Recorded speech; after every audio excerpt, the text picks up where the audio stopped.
Ay, nako. Dahil alam ko magiging maulan na naman ngayon. Alamin pa rin naman natin na magiging lagay ng panahon ngayong araw na ito, ngayong weekend. At hindi ko nakakalimutan ang pangako niya na ngayong araw uulan ng pandesal. Alamin nun natin ang lagay ng panahon mula sa ating resident meteorologist na si Mang Tani. Good morning, Mang Tani! I am ready! GMA Weather, serbisyong totoo ng GMA News.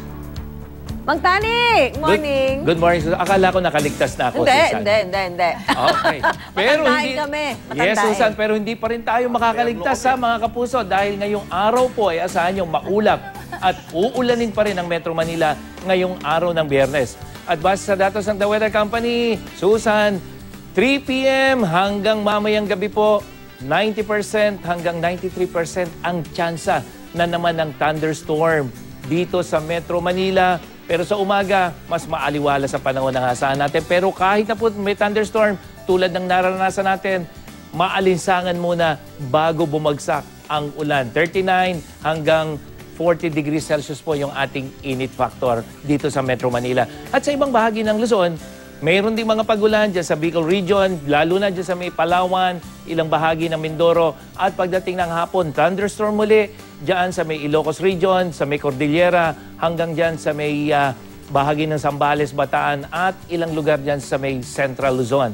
Sa Visayas, mas maulan mga kapuso dito sa may eastern section. Samar, Leyte, yung nakikita yung kulay green na yan, mga mahihinang pagulan yan. Pagdating ng hapon dyan sa may western section, may mga pagulan din. At posible po, yung hanggang katamtamang ulan yung nakikita yung kulay dilaw dito sa may gilid. Sa Mindanao, mayroon ding mga pagulan. Dulot ng thunderstorm yan. Lalo po dyan sa may northern part, dyan sa may ARMM, Soxargen, hanggang dito sa may eastern section na kung saan dyan sa may Surigao provinces, pwedeng hanggang malalakas sa pag-ulan ang atin pong dapat asahan. Mga kapuso, isa o dalawa pa ring low pressure area ang maaaring mamuo dito sa may West Philippine Sea. Nasa labas po yan ng Philippine Area of Responsibility, isang low pressure area.